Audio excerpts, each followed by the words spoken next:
భీష్ముడి అసలు పేరు ఏమిటి? ఆప్షన్ ఏ వసుసేనుడు, ఆప్షన్ బి యుధిష్ఠిరుడు, ఆప్షన్ సి దేవవ్రతుడు, ఆప్షన్ డి యుయుత్సుడు. Your time starts now.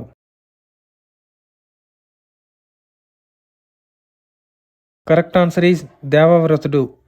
Options చూస్తే ఆప్షన్ ఏ వసుసేనుడు. వసు అంటే సంపద. సహజ కవచ కుండలాలతో జన్మించాడు కాబట్టి కర్ణుణ్ణి వసుసేనుడు అని అంటారు. ఆప్షన్ బి యుధిష్ఠిరుడు. ధర్మరాజు గల ఇంకొక పేరే యుధిష్ఠిరుడు. ఆప్షన్ సి దేవవ్రతుడు. ఈ దేవవ్రతుడు తండ్రి అయిన శంతనుడు సత్యవతీదేవి మీద ప్రేమ కలిగి ఆవిడ్ని వివాహం చేసుకోవాలనుకుంటాడు. కానీ సత్యవతీదేవి తండ్రి అయిన దాసరాజు ఈ వివాహానికి నిరాకరిస్తాడు. ఎందుకంటే శంతనుడు పెద్ద కొడుకైన దేవవ్రతుడికి యువరాజు పట్టాభిషేకం జరుగుతుందని ఆయనకు తెలుసు. ఈ విషయం తెలుసుకున్న దేవవ్రతుడు దాసరాజు వద్దకు వెళ్ళి, దేవవ్రతుడు అనే నేను ఆ జన్మాంతం సింహాసనం అధిష్ఠించబోనని, వివాహం చేసుకోకుండా బ్రహ్మచారి వ్రతాన్ని పాటిస్తానని భీష్మ ప్రతిజ్ఞ చేస్తాడు. అప్పటి నుండి దేవవ్రతుడిని భీష్ముడు అని అంటారు. Option D యుయుత్సుడు.